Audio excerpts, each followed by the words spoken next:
環球大戰線深入世界最前線，全球各地的觀眾朋友，大家好，我是葉思敏。今天節目我們會來關注到的是美伊戰事，伊朗雙咽喉現在來做反擊了，包括卡住的是他說他全面掌控了荷姆茲海峽，那麼下一局會堵在曼德海峽這邊，他說要全部給他封鎖住。川普的部分則是高估了美軍的實力，慘認慫哦。今天就這些議題我們會一起來做關心，也特別提醒觀眾朋友，在看到我們的節目的時候，記得先幫我們點讚，並且如果希望跟我們互動，在留言區寫下思敏我在哪個城市收看，並且寫下熱推，也歡迎大家持續幫我們按下熱推鍵，讓我們的影片能見度變得更高。好，先歡迎在場來賓，前資深外交官介文汲大使。思敏好，各位朋友大家好。前成功級艦長黃鎮輝艦長。主持人各位觀眾大家好。資深媒體人彭華幹哥。思敏好，大家晚安。好，觀眾朋友，今天美伊戰事，趕快來關注到我們的3個火線話題。等一下，請來賓一起來特別幫我們做關注的。第一個，伊朗現在是一邊放話了，他說會接下來封鎖荷姆茲海峽，一邊他也在演繹下一個戰場會出現在曼德海峽這邊來開新的戰線。川普現在說要做的軍事施壓，到底是逼談，還是把戰火現在推向失控呢？這是第一個問題。第二件事情，我們來看到伊朗一邊喊停談判，一邊又強硬的反擊，但是川普卻公開說了，美伊的談判1周之內很有可能就可以達成協議了。他現在是找一個借口來趕快宣布勝利嗎？第三件事情我們要來看到的是，伊朗的底氣來自於哪裡呢？為什麼敢跟美國硬碰硬？是不是在背後有來自於中國大陸武器的援助？現在來自於外媒的報道說，背後有來自於中國大陸的肩射飛彈之外，還有來自中國大陸的預警雷達，甚至是飛彈燃料的供應在撐腰嗎？今天就這些議題，我們會一起來做關心。美伊衝突在和談這個當中，我們想看到的事情是，現在軍事動作不斷，雙方已經正式的進入到了消耗戰。美國一直說自己是在打一場自衛性的打擊，但是伊朗就非常嚴正的說，美國是侵略，所以呢，雙方的戰火不斷的在升級。而近期我們要特別來看到，從5月底一直到6月，才到6月初而已，非常多場的衝突，來自於美伊的衝突，我們為觀眾朋友特別整理出來，稍微來看一下。包括在25號這一天，美國對伊朗的南部，這個是它的阿巴斯港發動的突襲，鎖定的是飛彈的發射設施跟伊朗的水雷艇。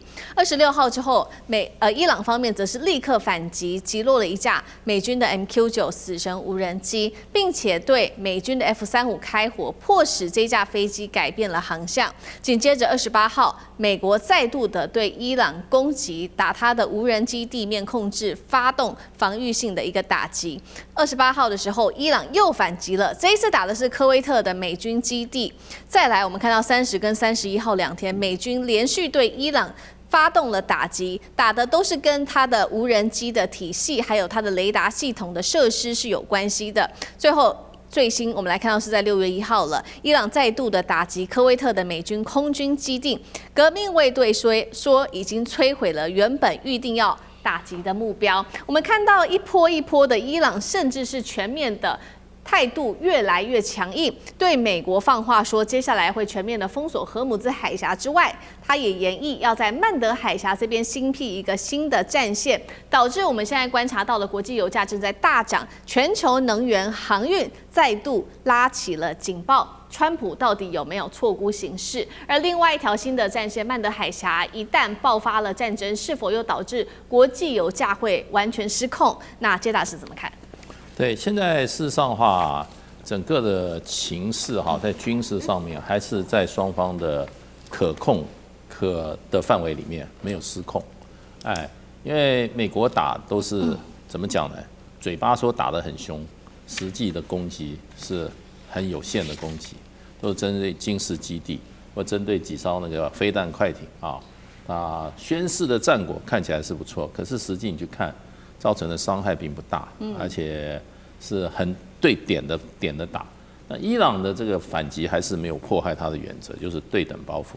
對，所以現在一直在這樣子一個默契之中進行。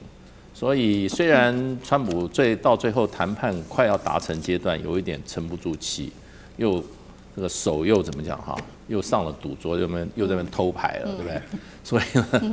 所以就變成他這個毛病就是改不了。不過看起來情勢都還是在掌控之中了。不過這種戰爭打到現在的話，我們也可以做一個小結，也就是說這個小的這個好，不能說整個的一個蓋棺論定，因為現在也不打100多天嘛，情勢都在變化。我們就對川普做一個小結的話哈，那怎麼小結法呢？就是說他情報準確，可是他研判錯誤，因為他的研判就是他對這場戰爭的預期，通通沒有照他的預期發展。比如說他打完了那個殺掉40幾個伊朗的首腦以後，領導成員他說伊朗自己要亂了啊。這個伊朗人民已經全部要起義了，全伊朗多久以後起義了？有沒有起義？沒有。他認為伊朗這個國家要自行崩潰，沒有。然後過一陣子，他說他們彈藥已經快沒有了他們打不下去了。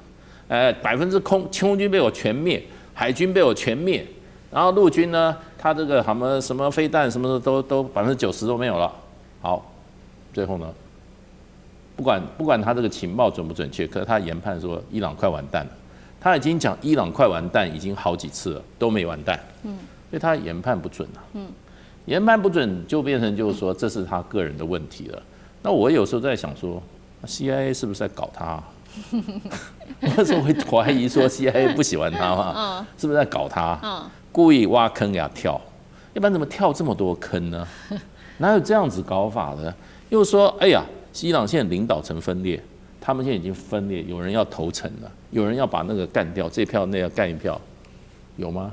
他的那個講故事能力很強，已經好幾種故事，通通沒有兌現。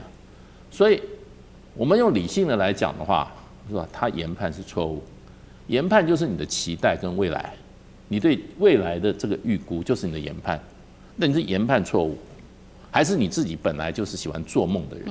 對，做那種白日夢的人，可是做到美國總統怎麼會這樣？他旁邊說實話，一天這些人都不是一些酒囊飯袋啊，有 CIA， 有這些美國的職業軍人，怎麼搞成這樣呢？所以我覺得這裡面當然統帥要負一切責任嘛，因為所有最後責任都他要做。不過這個過程中，我認為美國基本上這個國家基本上很多地方是怎麼講呢？我覺得包括他們軍事思想都落伍了，他沒有想到。這種超高音速飛彈跟無人機在戰場扮演的角色已經是這麼決定性了，他們正巧對這兩樣武器是束手無策。所以呢，這就變成美國養了這麼龐大的軍隊面臨新的武器、新的戰法的時候事實上就遭到這100天左右的這個對美國軍事力量的不斷的羞辱。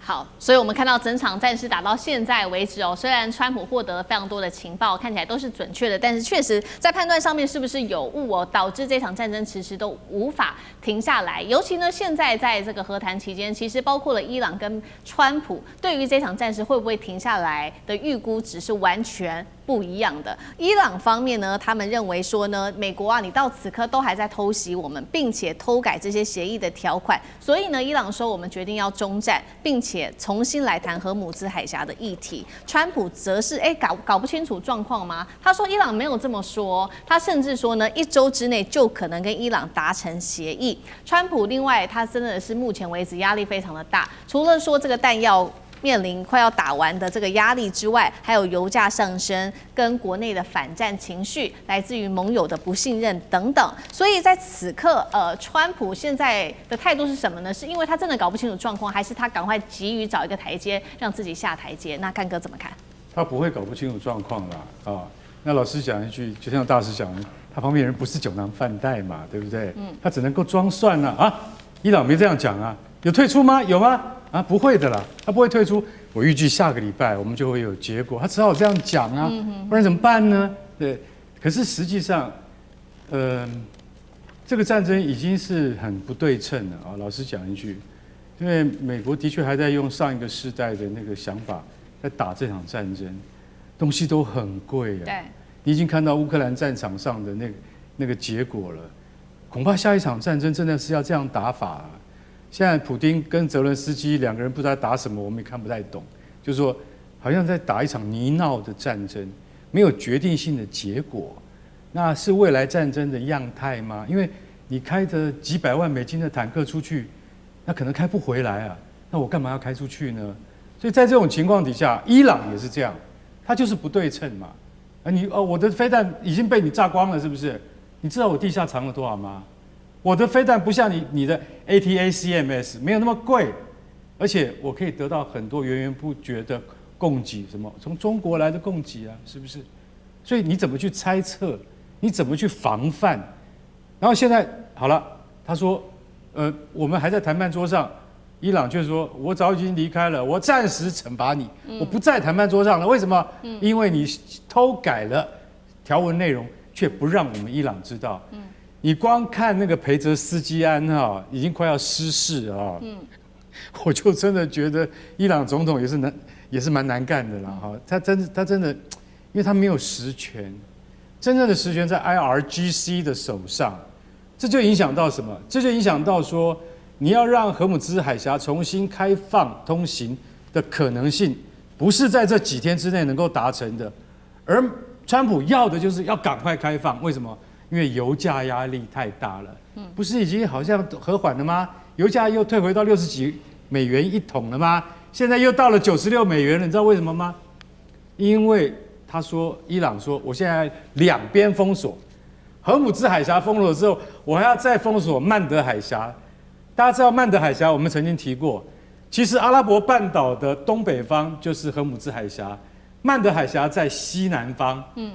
沙烏地阿拉伯身為最大的產油國，他說好了，荷姆茲我過不去是沒關係，我有一條油管從東邊到西邊，長達1000公里，我從紅海這邊出去，就從這邊出去。那紅海下來要先經過曼德海峽，再經過亞丁灣，就可以出去了，就不理你荷姆茲海峽了啊！我就不受你伊朗的制約了。現在你知道伊朗要幹什麼嗎？伊朗他現在聯絡也門青年行動，來，還有伊拉克的支持他們伊朗什葉派的那個反對陣營說，來，我們準備幫我把曼德海峽給封起來。我跟你講，沙烏地阿拉伯如果從曼德海峽都出不去的話，那就完了。你知道現在沙烏地阿拉伯也偷偷幹呢，他以前都從荷姆茲，對不對？每天送300萬桶原油出去，對不對？他現在從亞丁灣出去，每天出去700萬桶。那個港口叫鹽布港 ，Mbu 叫鹽布港，每天出去700萬桶。這就是為什麼我告訴各位，這就是為什麼全球油價沒有狂飆的原因所在。鹽布港每天出去700萬桶原油是沙烏地阿拉伯的，然後一直沒有造成油價波動。如果伊朗今天開闢第2戰場的話，那沙烏地阿拉伯標準玩完了。玩的話，一桶油就不是美金100塊了，而是100多塊，甚至到120塊。如果到了120塊，不是只有沙烏地不要活，是我們也跟着都不要活了。那你要逼伊朗到這個地步嗎？如果是，我覺得川普你還是實際一點的，趕快啦，講出一點有用的東西啊！不要再在那個濃縮鈾上面一直堅持啊，那沒有用的。對，所以現在最擔心的就是第2條曼德海峽這邊會不會開闢第2戰場，到時候就不會只是影響美國了，包括全球的油價都會因此跟着賠漲進去。現在大家也在看說，那伊朗的底氣到底來自於哪裡？尤其是在軍事的打擊上面，除了說這個伊朗方面一直在修補自己的，不管是飛彈庫存啊，它的地下碉堡等等，我們看到現在也在說，是不是有來自於中國大陸武器的支援呢？那特別來看到幾款武器到底有沒有來自於中國？首先外媒做的披露，一共是3款。我們要來看到的是第一個，他說呢，疑似有中國企業透過跨國網路來協助伊朗取得1.2萬噸用於彈道飛彈固體燃料的化學原料，可以制造2500枚的飛彈哦。再來就是有沒有中國大陸提供的 FN6的肩射防空系統，當時美軍的 F-15E 就是因為這樣遭到擊落的。最後是有沒有大陸的長程預警雷達，這一款是中國制的YLC-8B， 那艦長怎麼看？大家討論這個問題啊，第一個你要問2個問題：第一個，中國會不會幫助伊朗？第二個，如果他會幫助，他從什麼時候開始，在什麼情況下幫助的？那全世界啊，你去查，就反美勢力的前3大是俄羅斯、中國跟伊朗。除了他們的跟美國的這種意識形態的對立以外，還有就這3個國家的實力，它的人民的這種強大的這個人民的這個人數，所以前3的還是這3個。那因此，如果你是這3個國家，我說俄羅斯跟中國，你会不會幫助伊朗？如果伊朗現在跟美國在打的時候，你們都在反美，你們當然會幫忙。所以第一個前提，他會幫忙。那什麼時候開始的呢？因為以前伊朗是親美國家，巴勒維王朝，什麼時候開始變成反美？1979年伊斯蘭革命衛隊成立之後，他就開始從親美變成反美。那因為他變成反美，所以西方國家開始制裁伊朗。那從制裁開始，你說伊朗我能靠誰？他當然掉過頭去靠中國，或者跟這個俄羅斯。從那時候開始，他就跟中國建立了許多的軍事方面的合作。他基本上他還算有點骨氣的，他就他買什麼東西之後，他一定回來做一個逆向工程，然後接着他就會自己生產。他做了很多東西，你別以為伊朗是一個很落後的國家哦，不是，他也能造潛艦，他也能造重型魚雷，這2個東西全世界都沒有幾個能做的。所以那他在從中國獲得的支持裡面最大的幫助，第一個叫做弓箭飛彈，就是攻船的打那個船的那個飛彈，他從開始 C8洞1、8洞2開始買，從40年前就左進哦，一直到現在都還在做，這是第一個。那他就自己研發他自己的。然後第二個是防空飛彈，紅旗2、紅旗7，以及肩射的那個飛彈，通通是從中國買，然後他自己去研發，去做他自己的。然後還有第3個就是快艇。快艇的這種飛彈快艇技術基本上也是中國去買的，然後去仿造，然後還有水雷，那他也從俄羅斯拿了很多的技術，好比說 Kilo 級潛艦是俄羅斯的，他買了4艘，我們到今天為止我們都很難造出潛艦，但是伊朗已經可以造出來，就是他其實蠻厲害的，所以你知道中國會不會幫伊朗？會，那一直都在幫。那你說現在伊朗打到現在，其實我有時候會覺得蠻意外的，應該已經被打趴的吧？現在你會發現，他比川普還要硬啊！川普說：“哦，已經讓他同意，他都沒有。他每次你說有，他都告訴你沒有。”我想他的底氣哪裡來？他底氣第一個，大家記住，他的地形是天然的，他的最大的底氣裡面高山峻嶺，而且你去看他的整個國家四面有一圈叫做銅牆鐵壁，就好像如果你說你今天要打台灣。你要從我們的東岸上來，第一個上來就是一個中央山脈，你可以占據邊邊一點點，你怎麼樣往裡推很困難，所以它有一個銅牆鐵壁，整整繞一圈哦，整整繞一圈，然後它國家又大，所以美國如果今天一定要打進去，可不可以？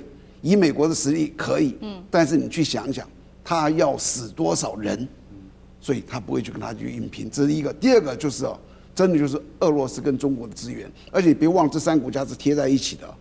不像美國，美國說有天我來支援日本、韓國，你在哪裡？10萬8千里之外，這3個國家緊緊連在一起。當他要支援他，就支援他。你說打到現在，他會不會支援他武器？我不敢講。但是這個支援不是現在才有，一直以來都有。然後你說他支援他糧食這些東西，我覺得是會做的。所以呢，現在我再來看，最後就是有些東西是其實沒有什麼差異，差不多1.2萬噸的那個彈藥。這個運到做好飛彈，大概已經是後年了。這個戰爭早就結束了，所以它的幫助不是現在，而是一直以來的這些技術資源。好，謝謝艦長。那我們休息一下，馬上回來。地緣政治、美中之爭、戰略價值、強權崛起、小國生存，現在與未來洞悉事件走向，掌握世界脈動。全球觀點盡在環球大戰。